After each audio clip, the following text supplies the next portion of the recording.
दुनिया में चाहे जितनी ही बड़ी बीमारी क्यों ना हो, चाहे वो कैंसर हो, हार्ट अटैक का हो या चाहे इससे भी जो बड़ी बीमारियां हैं, ब्रेन हेमरेज हो, इन सब बीमारियों का इलाज है। लेकिन एक ऐसी भी बीमारी है, उस बीमारी का कोई इलाज नहीं है और ये बीमारी लाइलाज है। ये बीमारी है शक का बीमारी। ये ऐसी बीमारी है कि जिसकी वजह से अच्छे खासे हंसते-खेलते और खुश परिवार बिखर जाता है और उजड़ जाता है और किसी को खबर भी नहीं लगती। नमस्कार, सलाम, सत श्री अकाल, मैं हूं मुस्तफ़ा और आपका स्वागत है मेरे चैनल पर।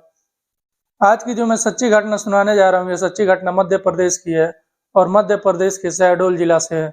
शहडोल जिला में एक इलाका पड़ता है, देवलोद इलाका है। इसी देवलोद इलाके में एक गांव है, हथनगर गांव। उसी हथनगर गांव में एक परिवार रहता है। जो परिवार का मुखिया है उसका नाम राम किशोर पटेल है और इसकी उम्र 40 साल है।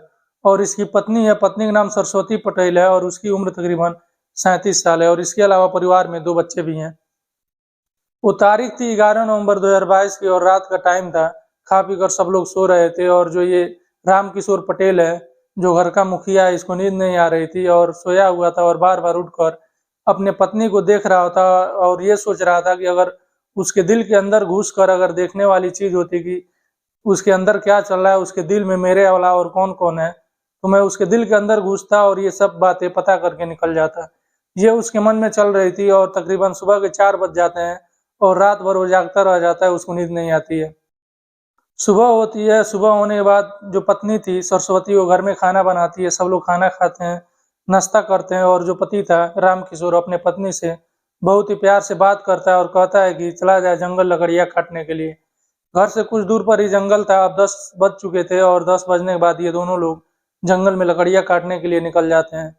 जो राम किशोर था अपने साथ लकड़ी काटने के लिए कुड़ाड़ी भी लेकर जाता है और ये लोग जंगल चले जाते हैं। लेकिन शाम हो जाती है, जब ये घर वापस नहीं आते हैं तो राम किशोर का छोटा भाई भी था, वो काफ़ी तलाश करता है, इन लोगों को ढूँढता है लेकिन कोई पता नहीं चलता इनके बारे में।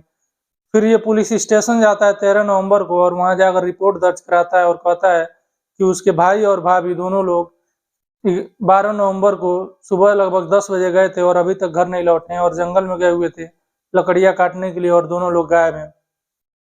पुलिस रिपोर्ट दर्ज करती है और तफ्तीश चालू करती है, छानबीन करती है, लेकिन पुलिस को भी कोई सुराग इसके बारे में नहीं मिल रहा था और जानकारी नहीं मिल रही थी। 2 दिन निकल जाते हैं लेकिन कोई पता नहीं चलता है। आ जाती है 15 नवंबर की वो तारीख। इसका भाई खुद जाता है, जो घर में छोटा भाई था, वो उस जंगल में जाता है ये उम्मीद में कि शायद वहाँ से कोई जानकारी मिले या कोई क्लू मिले इनको ढूँढते हुए। उस जंगल में ये पहुँचता है। वहाँ जाता है तो देखता है कि जो उसकी भाभी स्वेटर और जो कपड़े पहन कर निकली हुई थी, वही स्वेटर, वही कपड़े वहीं जंगल में पड़े हुए हैं। अपने ये गाँव वालों के साथ भी कुछ लोगों को लेकर गया था और फिर ये लोग वहीं से पुलिस को फ़ोन करते हैं। पुलिस वहाँ पहुँचती है और फिर इसकी छानबीन की जाती है और पुलिस वहाँ भी इधर-उधर तलाशी ही कर रही थी, तभी उनकी नज़र एक नई मिट्टी पर पड़ती है, जो देखने में लग रहा था कि खोदा गया हो और ऊपर से नई मिट्टी डाला गया हो। पुलिस मजदूर बुलवाती है और मजदूर वहाँ पहुँचते हैं और जब उस मिट्टी को हटाया जाता है वहाँ से, तो वहाँ से एक महिला का सर मिलता है।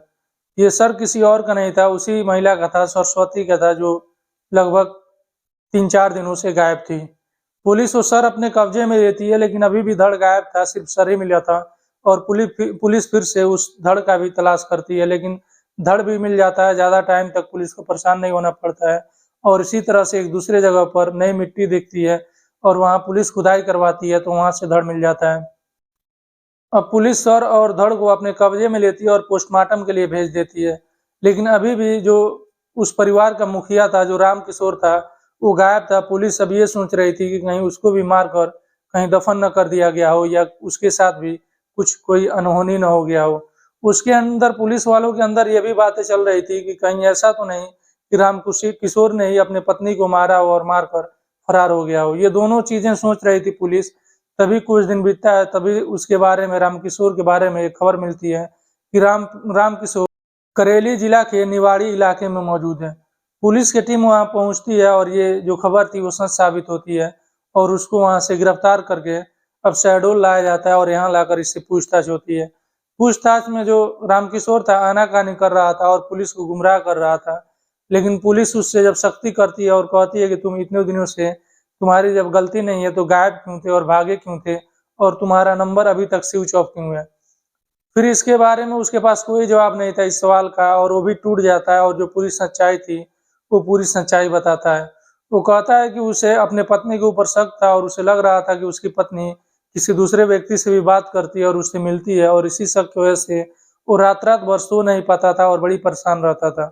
फिर एक रोज़, यानी कि वही वो तारीख थी 12 नवंबर का, सुबह-सुबह 10 बज रहे थे और फिर ये अपने पत्नी को धोखे में लेता है और कहता है कि जंगल चला जाए, लकड़ियाँ काटने के लिए, और लेकर जाता है वहीं, और कुल्हाड़ी साथ में लिया हुआ था और उसी कुल्हाड़ी से अपने पत्नी का सर को धड़ से अलग कर देता है।